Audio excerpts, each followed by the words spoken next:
Buenas tardes a todos, bienvenidos a esta segunda ponencia de hoy. Nuestra siguiente ponente es Eugenia Hernández, ella es socia fundadora de la consultora Prime Project y profesora universitaria en varias universidades. Nos va a presentar una ponencia titulada Human Domain in Cyber Cognitive Bias and Personality. Muchísimas gracias, Eugenia, cuando quieras. Muchísimas gracias. En principio quisiera agradecerle a la organización el esfuerzo y la iniciativa para pensar y hacer posible este seminario, con el volumen de ponentes que está teniendo, de talleres, de conferencias, y que además ha tenido una masiva acogida, en la que, según nos comunican, hay una gran presencia además de la comunidad hispanohablante del otro lado del Atlántico, lo cual es emocionante. Asimismo, quisiera disculparme por los problemas técnicos y porque mi intervención inicial era el día de ayer a las 4 y por un problema con mi persona modificó el horario. Así que gracias, Cristina. Desde aquí te mando un abrazo. La intervención, pese a realizar referencias al mundo anglosajón, pone en valor los trabajos que se realizan al respecto en las instituciones españolas en las que trabajo y colaboro, ya que considero que este momento específico de competición estratégica a nivel geopolítico internacional y en mitad de una pandemia que está siendo un banco de pruebas para nuestras sociedades y estructuras, es necesario buscar en nuestro entorno cercano las fortalezas para hacer nuestro entorno más seguro y resiliente. Me gustaría iniciar con muchísima brevedad la ponencia, digamos, establecer el marco teórico, ¿no? Sabiendo que es inteligencia, que tiene un concepto polisémico. La inteligencia es la información tratada para la toma de decisiones, pero a la vez es capacidad cognitiva, es proceso, que es el ciclo de inteligencia, es producto, puede ser informes, documentos, entregables, que cada vez tienen más versatilidad. Y además es institución y organización. Es decir, cuando hablamos de la inteligencia española, de la inteligencia de Colombia, de la inteligencia americana, nos referimos también a la organización que produce esa inteligencia. La inteligencia es ejercicio y práctica. La inteligencia no es intuición, no es digamos, la capacidad y su función es la de conocer, reducir la incertidumbre y también influir en los escenarios de futuro con probabilidad. Lo que es claro es que las características que hacen un buen profesional en estos ámbitos se entrenan. Y me estoy refiriendo tanto a los agentes como a los analistas, en el entorno operativo y en el entorno de análisis. Pero en esta intervención se va a enfocar los procesos no operativos y van a poner de relevancia lo esencial del componente humano. Me gustaría comenzar sobre el término Human Domain. ¿Por qué le utiliza de referencia? ¿Por qué una ponencia sobre personalidad y rasgos cognitivos en un congreso de ciberinteligencia que pretende enfocar? El planteamiento inicial es que la evolución teórica de los planteamientos anglosajones sobre el concepto amplio de warfare, que no es únicamente la referencia a la guerra, es lo que rodea la guerra, el entorno de la guerra. Desde el siglo XX al siglo XXI ha evolucionado. Nos ha traído una lectura de los conflictos en función de los entornos de combate, los llamados dominios. En palabras de Carbon Clausewitz, la guerra es la continuación política por otros medios y son muy iluminadoras en referencia a la situación actual en la que nos encontramos. Si los dominios son los entornos de combate, donde se combate, los teatros de operaciones ya no son únicamente físicos. Teníamos previamente el tierra, mar, aire y ahora hablamos del espacio, de lo ciber, del dominio cognitivo. Como explica brillantemente el coronel del ejército del aire español Ángel Gómez de Ágreda en su reciente libro Mundo Orwell, Manual de Supervivencia para un Mundo Hiperconectado, la contienda y los corazones. Y eso no se refiere a la propaganda o desinformación conocida en etapas de la historia pasada. Estamos ante procesos más profundos de influencia. Porque cada vez es humana y se comprenden mejor los mecanismos del comportamiento, especialmente en su diálogo con la tecnología, de su uso masivo por parte de los individuos, más ahora smartphone. Recomiendo mucho los artículos de Yuval Noah Harari, que pese a ser historiador, ha sabido conectar y hacer de conector este entorno y sobre todo de lo que viene. Esa entrevista en la que, pues, de manera muy brillante y sabiendo como solo los periodistas saben hacer, pues mentes más brillantes están trabajando para que hagamos Por lo tanto, para responder qué es el dominio cognitivo, me gustaría sacar el artículo publicado como resultado del grupo de trabajo del Centro del Mando Conjunto del CSD, publicado en el Instituto Español de Estudios Estratégicos, el Centro de Desarrollo de Conceptos, firmado por el teniente coronel Manuel Pecoyeste. En él aborda y explica brillantemente en el artículo llamado Implicaciones del ámbito cognitivo en las operaciones militares la aproximación al mismo. Toda la información que voy a dar desde el punto de vista de artículos y de informes está abierta, es información pública. El dominio cognitivo, por tanto, según digamos este encuadre teórico, se encuadra habitualmente en lo que se ha denominado espacio de las operaciones, junto con los ámbitos terrestre, marítimo, aéreo y espacial y el espectro electromagnético de la información. Sin embargo, a diferencia de esto, la característica distintiva del dominio cognitivo consiste en que no es posible operar directamente en él, solo cabe obtener determinados efectos operando en otros ámbitos. Explica además en él la particularidad doctrinal para identificar las capacidades militares asociadas al dominio, proponiéndose implantar el modelo aliado en la línea de los convenios suscritos por España. Esto es así, ya que en el entorno OTAN existe ya un recorrido teórico que aborda básicamente estos conceptos. Dichas propuestas, bajadas desde unidades doctrinales como en el TRADO, que es perteneciente al Ejército de Tierra de los Estados Unidos, pero que realizan una labor muy importante de exploración en estos campos, no solo conceptuales, como los que están realizando junto con la Universidad de Georgetown en su programa Mad Science y su Weaponized Information, desde el que abordan los retos de la cognición, la tecnología aplicada al dominio. No quisiera dejar de mencionar aquí también los diferentes instituciones públicas, privadas, académicas, militares, empresariales y de desarrollo del conocimiento. Y especialmente, pues al Ministerio de Defensa en España, que está realizando trabajos muy importantes a través de convenios en desarrollo de relaciones internacionales, seguridad internacional, inteligencia aplicada, comunicación y pensamiento estratégico, seguridad internacional. Son áreas en que las instituciones académicas y los centros de desarrollo de conocimiento están aportando mucho. Pero en esta intervención el término elegido es Human Domain, no el dominio cognitivo, ya que el aspecto cognitivo hace referencia a procesos puramente mentales, pero no recoge los aspectos de la emoción, de las motivaciones, de la biología que subyace en los comportamientos y también en el pensamiento. No es, por tanto, un término establecido en doctrina aún, pero establece un planteamiento conceptual que en realidad lleva implícito y pone en valor una reflexión clásica. Como decía Protágoras, el hombre es la medida de todas las cosas. La afirmación del sofista griego lo que nos viene a plantear es que el ser humano, la norma lo que es verdad para sí mismo, lo que también implicaría que la verdad es relativa a cada quien. Pero este elemento antropocéntrico es el que utilizo como marca de referencia respecto al análisis de inteligencia. El autoconocimiento y el conocimiento del otro es la base sobre la que se puedan hacer inferencias. En un entorno marcado por la tecnología en todo el ciclo de inteligencia, el dominio humano es más relevante y planificación en la obtención, en el análisis y la difusión de la inteligencia. Más aún en esta nueva era ciber. El autoconocimiento, por tanto, genera un efecto importantísimo en el desempeño del analista de inteligencia y es clave de todas las fases del llamado ciclo de inteligencia. Los sesgos culturales y los rasgos de la propia personalidad hacen una lectura y personal del universo que nos rodea. Entender cómo sentimos y pensamos, cómo construimos esos marcos conceptuales es esencial para neutralizarlos en su caso y en todos los estadios del ciclo de inteligencia. Es importante para evitar errores y reducir los espacios de incertidumbre, para generar productos de inteligencia que sean valiosos para la toma de decisiones.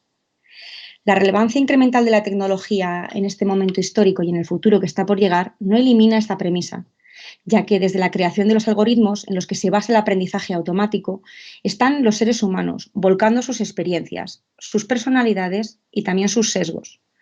No son pocos los ejemplos de las deformaciones y errores en los que se incurren con la aplicación, por ejemplo, del aprendizaje automático, de la inteligencia artificial, si reproducen y amplían el sesgo humano.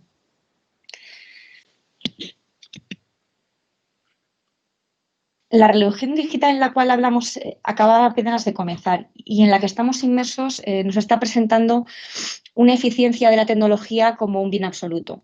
Pero el dominio humano se refiere a la importancia de colocar al ser humano en el centro de dicha aceleración. La dimensión humana requiere, como ejemplo, de ser conscientes y entender que los ciber, los algoritmos, el aprendizaje automático, la inteligencia artificial están diseñados por humanos y por lo tanto el sesgo está presente. El autoconocimiento, por tanto, requiere conocer los modelos automáticos de pensamiento, los atajos mentales, cómo pensamos atendiendo a nuestra cognición y según nuestros perfiles de personalidad y con los avances en neurociencia, hacemos a los humanos más vulnerables a la manipulación de terceros a través de la tecnología.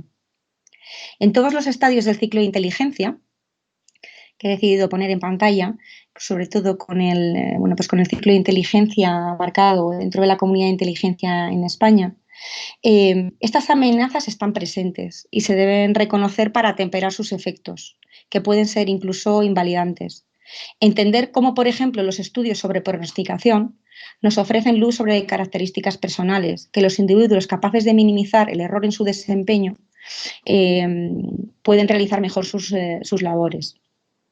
Según el modelo ideal del ciclo de inteligencia, serían las 4 etapas fundamentales las que acabo de colocar en pantalla. La dirección, en la que los destinatarios de la inteligencia o clientes plantean preguntas a responder, demandas de información, a los responsables de los servicios encargados de darle respuesta.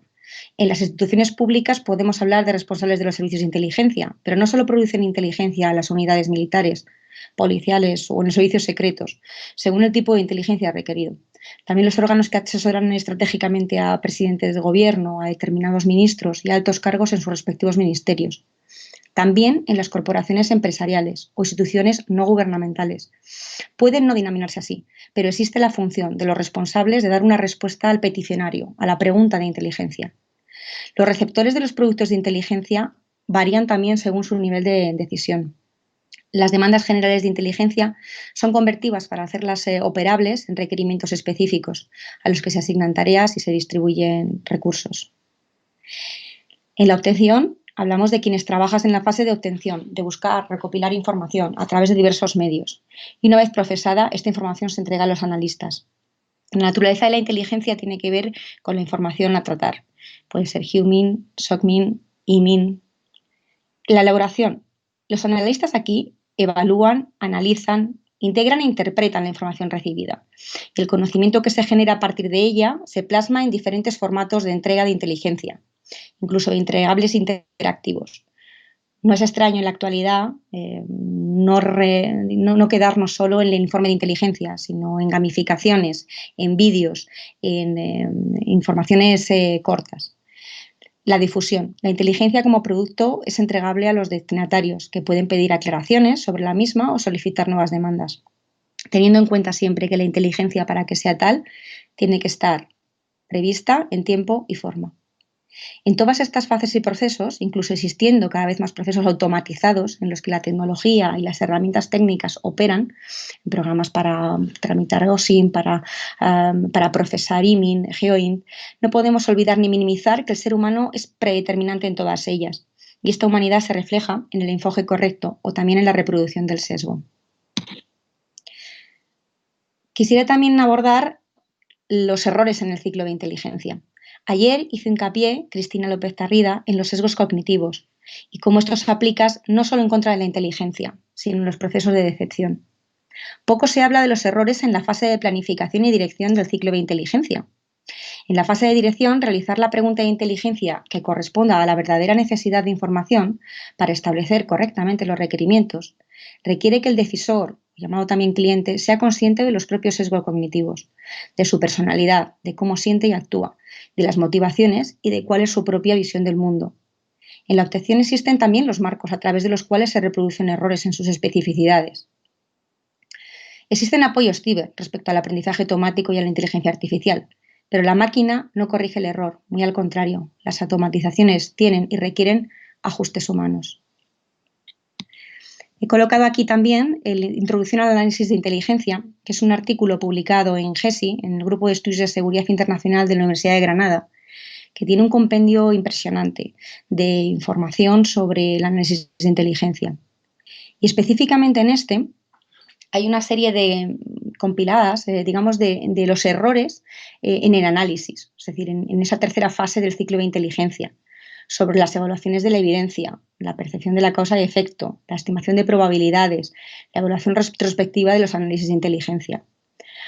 Podríamos entrar en ellos, como que la evaluación de la evidencia, pues podemos atribuir valor estadístico a meras anécdotas o no avaliar la ausencia de evidencia. Esto es uno de los elementos esenciales a tener en cuenta dentro de lo que es el análisis de inteligencia, que es como un puzzle en el que faltan piezas. La excesiva confianza en la congruencia de las muestras reducidas, las incertidumbres de alguna información. Dentro de lo que es la evaluación retrospectiva de los análisis de inteligencia, ha sido muy evidente en mitad de toda la pandemia cómo conceptos de explicación a posteriori de eventos que no tenían previamente una estructura de análisis previo, pues entendían que tendrían que haber sido poco menos que imaginados, ¿no? Esto es por un defecto, evidentemente, del análisis. No se tenía toda la información y ahora, a posteriori, es muy fácil hacer, digamos, inferencias. Respecto al sesgo, ayer el planteamiento, ¿qué ocurre con los atajos mentales, ¿no? ¿Qué trampas hay que evitar? ¿Qué sesgos comunes en el procesamiento de la información, la evaluación de la información, en la causa y en el efecto? Tenemos unos sesgos claros, como el de disponibilidad, en el que hay un recuerdo o discriminación de lo reciente o lo más impactante, lo cual digamos que nos invalida el análisis de representatividad. Y sobre todo me interesan los tres últimos, el de confirmación, en el que hay una sobreestimación de ideas y creencias que nos está llevando, de hecho, según los últimos estudios, por ejemplo, de Twitter, sobre la polarización, cómo el anclarse, el cerrarse en las propias argumentaciones y confirmaciones ideológicas genera polarización. El de anclaje y ajuste, justicia a partir de información inicial, previa o incluso diría residual, y el de Loweton, en el que las valoraciones de las capacidades propias se realizan con sobreestimación. Es decir, tenemos una gran idea de cuáles son nuestras propias ideas, capacidades y reflexiones. Esos tres últimos son muy importantes y volveremos a hablar de ello para abordar el concepto de superpronosticación y cómo el control de estos sesgos nos permite realizar inferencias más certeras como analistas de inteligencia. He querido hablar de los sesgos puramente cognitivos, pero la naturaleza humana no se basa en el cálculo y la reflexión, sino en aspectos motivacionales, emocionales y apetitivos. ¿Cómo abordamos científicamente esta aproximación? Entonces, la búsqueda de herramientas operativas que permiten el autoconocimiento en el entorno del análisis de inteligencia es un paso clave para conseguir la operatividad. La transición de los marcos de estudio teórico a la práctica. Y en este paso existen unidades en las que se están desarrollando sistemas efectivos, análisis de personalidad aplicados a Hume, basados en los marcos teóricos de la psicología, como en los modelos desarrollados por el catedrático Manuel de Juan Espinosa en la Universidad Autónoma de Madrid, dentro de la Escuela de Inteligencia Económica, en la que además de las formaciones sobre perfilado indirecto de personalidad, también aloja el Journal of Economics and Business Intelligence y UNINT, una unidad de análisis de inteligencia que aúna el conocimiento académico en colaboración con instituciones y la empresa privada. Los modelos básicos de desarrollo se basan a través de los Big Five. Nos aportan diferentes tipos de personalidades. El aporte de Geoffrey Gray respecto a la incorporación de elementos de psicobiología a la personalidad y los elementos motivacionales y apetitivos al modelo arrojan un resultado más rico y complejo sobre la personalidad. Esto se modeliza a través del modelo Penn de Eysenck, en las que se operacionalizan dichos aportes. Es decir, las tipologías de personalidad no solo se basan en la cuestión cognitiva, sino también se tienen en cuenta los factores psicofisiológicos y en la motivación, en los elementos apetitivos, basados en cómo funciona nuestro cerebro, pero en nuestro propio organismo y los macrorrasgos de personalidad. ¿A través de qué? Pues a través de tres elementos. El BAS, el Behavioral Approach System, el Behavioral Inhibition System en el BIS y en el FFS, que son los sistemas de fight, flight. Ahora también se plantean el frozen, si la parálisis es también un elemento dentro de esta arquitectura. Estos sistemas de lucha, huida o parálisis son respuestas fisiológicas ante la percepción de daño o ataque y ante la amenaza de supervivencia. Fueron descritas inicialmente por Walter Branthrop Cannon, pero en la actualidad se integran dentro de estas estructuras. El perfilado indirecto de personalidad con fines de inteligencia, por lo tanto, busca un autoconocimiento, un control de sesgo, conocer cómo habitamos el mundo y la lectura del que él damos, y un conocimiento también del otro, especialmente importante en la inteligencia de fuentes humanas, en Hume. ¿Cómo se hace? Se hace desde un sistema de observación de actitudes y comportamientos derivados de la personalidad, el autoconocimiento en analistas y en agentes que se dedican a la manipulación de fuentes humanas. ¿Qué plantea, por tanto, el modelo? Existen macrorrasgos de personalidad partiendo de una base biológica, haciendo hincapié en que no existen rasgos negativos. En ocasiones, el término psicoticismo puede llevar error. El modelo de Penn es el psicoticismo, extraversión y neuroticismo. ¿Cuál es el objetivo de la aplicación de este tipo de modelos? Es la multiatención, ampliar el foco, conseguir leer los indicadores de los otros. El perfilado indirecto de la personalidad, por lo tanto, nos permite conocer la personalidad del otro sin test formales, con base sólida científica. Evidentemente, a una fuente, a un detenido o a un futuro detenido no se le hacen test de personalidad o decepción. Esto aplica también al mundo virtual o ciber. Las publicaciones en redes sociales, perfiles, estados, nos permiten perfilar de manera indirecta a quien tenemos al otro lado de la pantalla y planificar la futura interacción, detención, operación de decepción, al sujeto o sujetos de una organización. Nos permite, por tanto, la predicción, lo que es esencial en inteligencia y más en fuentes humanas. Las fases básicamente serían la descripción, explicación y predicción del comportamiento, en el que la base es el rasgo, las tendencias de comportamiento en una situación de interacción, los estados mentales que predisponen a un tipo de comportamiento con respecto a otro y nos permiten el análisis de los comportamientos probables. Los rasgos, ¿por qué son importantes? Porque tienen consistencia y estabilidad en sí mismo, y esa es la base de la predicción. Con la base del sistema de Eysenck no podemos observar el rasgo directamente, por ejemplo, la extraversión, sino su manifestación, sus indicios o sus indicadores, a través de sus rastros. Estos rastros son las huellas. El principio de Locard, aplicado habitualmente a temas de criminalidad, ese dejar huellas en lugar del crimen, no ocurre dentro de los elementos de personalidad, pero no solo ocurre en las escenas de crímenes. Los seres humanos dejamos huellas en nuestro entorno, físicas, también de comportamiento. Para perfilar indirectamente un rasgo de personalidad por observación, se deben utilizar diferentes indicios que se manifiestan en diferentes escenarios. Una persona con alta extraversión o introversión, con neuroticismo alto y bajo, tiene un reflejo en su entorno cercano. ¿Cómo es su casa? ¿Cómo es su coche? ¿Decora o no decora? ¿Es ordenado o es desordenado? Tomados en diferentes soportes y además completados con fuentes aledañas. La frecuencia y regularidad de estos rasgos marca la tendencia. Para iniciar, se inicia con el análisis Penn, en el que antes he descrito el psicoticismo, la extraversión y el neuroticismo. Y la fuerza de rasgos se muestra al margen de las circunstancias. Las características, además del rasgo, tienen consistencia a lo largo del tiempo. Los rasgos son universales, tienen bases genéticas, también incluso los animales las presentan, y en diferentes culturas se mantienen rasgos, aunque según países hay que ajustar las llamadas correlaciones. Los sistemas Penn, digamos, de psicoticismo, altruismo, que tiene relación con el afecto, con los miedos y los afectos, la extraversión versus introversión, cómo habitamos el mundo, y el neuroticismo y la estabilidad, que es, digamos, la estabilidad emocional, viene dado por nuestra base biológica y no son negativos. Hay que hacer hincapié en que no existen rasgos negativos, porque en ocasiones el término psicoticismo puede llevarnos a error.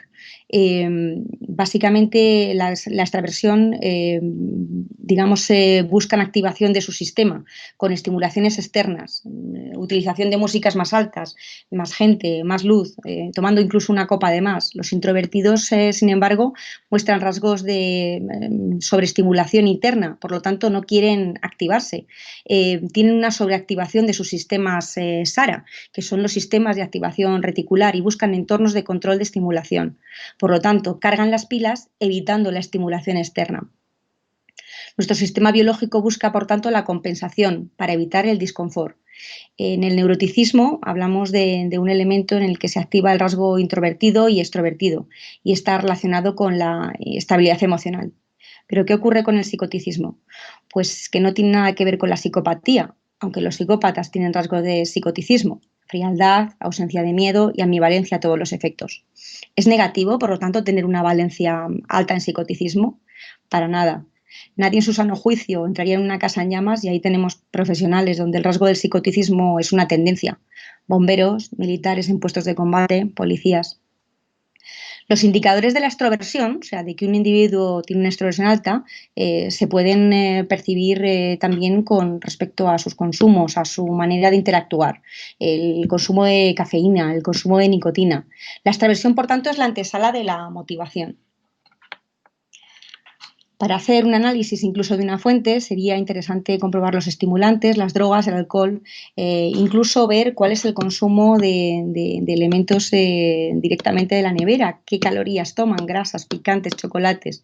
Eso está relacionado directamente con esos macrorrasgos. También los movimientos, los ritmos incrementales, la temperatura corporal y también las reactivaciones procioceptivas. Es decir, a más mayor movimiento, mayor extroversión, a menor movimiento, mayor introversión.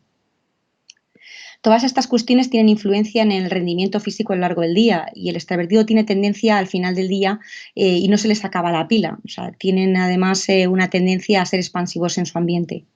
Para realizar aproximaciones, por lo tanto, a fuentes en Humin, estos elementos se deben de tener en cuenta. ¿Qué extraversión tiene la fuente? ¿Cómo habla? ¿Cómo se mueve? ¿Qué bebe? ¿Qué lugares frecuenta? ¿Cómo realizar la aproximación? Pero también en el autoconocimiento. ¿Cómo soy yo como el aproximador a la fuente? ¿Tengo tendencia a la introversión? ¿Me siento más cómodo hablando o escuchando? Conociendo el perfil de personalidad con el modelo PEN, las interacciones serán más predecibles por entender la personalidad del sujeto a través del perfilado indirecto. La aproximación, por tanto, las técnicas de licitación, la obtención y el desenganche de la fuente estarán más o menos controladas por tener un modelo de predicción. Realizar una línea base también del comportamiento es esencial: observar y preparar la interacción. Este tipo de análisis son interesantes no solo aplicarlos dentro de la estatal o la relacionada con los servicios de inteligencia. ¿Qué aplicaciones podemos obtener en el campo de la inteligencia, ya que nos ayudan a predecir el comportamiento? Son unas bases de estudio de la personalidad en la que las dimensiones fundamentales, extraversión, emocional y dureza, nos pueden ayudar. Bueno, pues en formación universitaria también se pueden utilizar este tipo de informaciones, evidentemente con ajustes. Formación universitaria parece, bueno, primero una lanza a favor del aprendizaje de lo que son los elementos básicos de la inteligencia dentro de lo que son, formaciones formales, ¿no? Parece necesario incluir en la formación universitaria materias sobre inteligencia y así, por lo menos en las instituciones en las que yo trabajo, pues se ha entendido y se forma al alumnado sobre estas materias, básicamente como herramientas de futuro, sobre el ciclo de inteligencia, sobre los sesgos y sobre todo sobre el entorno ciber. Pero respecto a la parte del perfilado en Humin, no es adecuado plantear la manipulación de fuentes, pero el modelo PEN es extremadamente útil desde la perspectiva del autoconocimiento. Uno de los ejercicios, en mi caso, en mi experiencia, más sorprendentes son los resultados obtenidos a final de curso, cuando se enfoca el autoconocimiento a través de un ejercicio de su propia personalidad, perfilándose, autoperfilándose a través de los rasgos. Se les pide el perfilado indirecto de un familiar cercano y una comunicación de una mala noticia. Por lo tanto, ellos atienden a cuál es su perfil, cuál es el perfil del otro, dónde, cómo, el entorno, el momento del día, para dar esa mala noticia, pero teniendo siempre cuidado, el cuidado emocional del otro. En otros entornos, como por ejemplo en la Universidad de Comillas, de Inteligencia Económica, tratamos los temas apasionantes de los cisnes negros y otros eventos de probabilidad e improbabilidad futura. Lo cual no me voy a extender excesivamente porque hemos entrado tarde en esta sesión y además daría mucho de sí. Pero es apasionante, sobre todo tras si la pandemia del COVID-19 ha sido un cisne negro. Recomiendo vivamente el apunte publicado en el IPI, también en abierto, Instituto de Política Internacional del coronel Enrique Fojón, en el que plantea que el COVID-19 es un cisne negro como consecuencia, porque hay mucha polémica con respecto a cuáles han sido realmente las características que esta pandemia asume dentro de lo que es el cisne negro. Lo que es sin duda importante es en los eventos de baja probabilidad pero alto impacto, es blanquear el cisne, generar escenarios de probabilidad y de improbabilidad futura, planificando acciones con respecto a esas improbabilidades. Ahí hay una implicación de sesgos y blanquear el cisne es un ejercicio también de lucha contra el propio sesgo. Generar escenarios de probabilidad futura probables, pues es relativamente sencillo, es prácticamente trazar una línea, una linealidad, mientras que plantear procesos de lo no previsible implica creatividad, implica entrenar capacidades del pensamiento. No quisiera terminar la charla además sobre una referencia a Philip Tetlock. Yo creo que es un gran desconocedor que merece mucha atención, sobre todo con su libro de erizos y zorros. Es un experto en superpronosticación y es un identificador de los superpronosticadores que mayor efectividad tenían en la CIA. Pero lo más interesante de Tetlock es que no solo ha estudiado a los analistas que erraban menos dentro de lo que era la organización de inteligencia, la inteligencia americana, sino que durante 25 años ha generado grupos de superpronosticadores, personas que erraban menos que la media en sus predicciones, y las conclusiones son sorprendentes. Por alejarnos de la inteligencia formal, los grupos de Tetlock incluían amas de casa, mecánicos que no habían terminado sus estudios, agentes de bolsa, estudiantes, también académicos y también analistas. Pero era muy interesante ver pues los resultados de los estudios se caracterizaban por tener porcentajes de acierto mayores que analistas y expertos en los temas. En el caso y el ejemplo específico de los grupos de superpronosticación con respecto al 2016, las elecciones y bueno, pues la contienda entre Hillary Clinton y Donald Trump, estos grupos marcaban en contra de lo que la generalidad estaba planteando, que el ganador iba a ser Trump. Es curioso porque muchos de ellos eran demócratas, muchos de ellos incluso decían, creo que va a ganar, pero no estoy de acuerdo. Lo interesante de los resultados es que, digamos, los elementos comunes en estos individuos es que todos tenían la inteligencia tal y como la conocemos, pero todos ellos se exponían a múltiples estímulos, que a algunos incluso les provocaban disconfort. En el mismo ejemplo, pues demócratas escuchando a Fox y planteando que, bueno, pues que estaban en desacuerdo, pero consideraban que iba a ser el ganador. Y lo más esencial es que incluso a su sistema moral, no se abrazaban a ninguna idea, por mucho que les fuera cercana o cómoda. Es muy difícil en una conversación asumir un planteamiento, una argumentación, y si el otro te da argumentos, decir, oye, tienes razón, cambiar básicamente por la argumentación. Esto nos conecta directamente con lo hablado de los sesgos, con el control de los sesgos cognitivos y cómo la descripción de la superpronosticación es cercana al control precisamente de esos mismos sesgos, como el anclaje y ajuste, o sea, juicios a partir de información inicial, ellos la compensaban con diferentes estímulos, incluso de disconfort, que las valoraciones de las capacidades propias no eran especiales, es decir, no se creían más listos ni se creen más listos, y sobre todo es que no sobreestimaban sus ideas y sus creencias, ¿no? Esto nos debe dar información además sobre cómo y con qué características debemos de configurar equipos de análisis y cuáles deben ser las capacidades del analista. Las mejoras en la inteligencia son enormes, pero la creatividad es algo que no podemos perder de vista.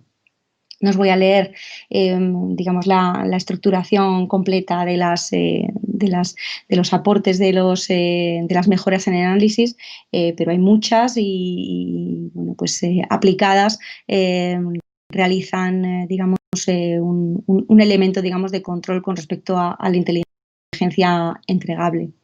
La conclusión final es la que os pongo aquí, que en un entorno marcado por tecnología, el dominio humano es más relevante y central que nunca, tanto en la planificación, en la obtención, en el análisis y la difusión de la inteligencia, más en esta nueva era ciber. Y el autoconocimiento en el desempeño del análisis de inteligencia es clave en todas las fases del llamado ciclo de inteligencia. Los sesgos cognitivos, por tanto, los factores socioculturales y los rasgos de la propia, una lectura particular del universo que nos rodea y entender estos marcos conceptuales para neutralizarlos en todos los estadios del ciclo de inteligencia es esencial para evitar errores y reducir los espacios de inteligencia que sean realmente valiosos. Muchísimas gracias por su atención. Espero no haber pasado mucho el tiempo. Ahora ya me dirá Gonzalo. Y por último, dejo la última slide con los diferentes enlaces, no a, los artículos, sino a los diferentes entornos institucionales donde desde aquí se están realizando pues, todos estos trabajos. Está el correo electrónico y tanto de Prime Project como de la Universidad. Pues muchísimas gracias. Muchísimas gracias, Eugenia. No tenemos tiempo para preguntas, lo sentimos por los espectadores, y os pedimos perdón por los problemas técnicos que hemos tenido de audio, pero desde luego que ha merecido la pena esperar un poco de tiempo, unos cuantos minutos, para empezar esta ponencia porque ha sido completa, magistral y ha abarcado temas que no habíamos visto hasta ahora en Intelcom. Muchísimas gracias, Eugenia. A vosotros.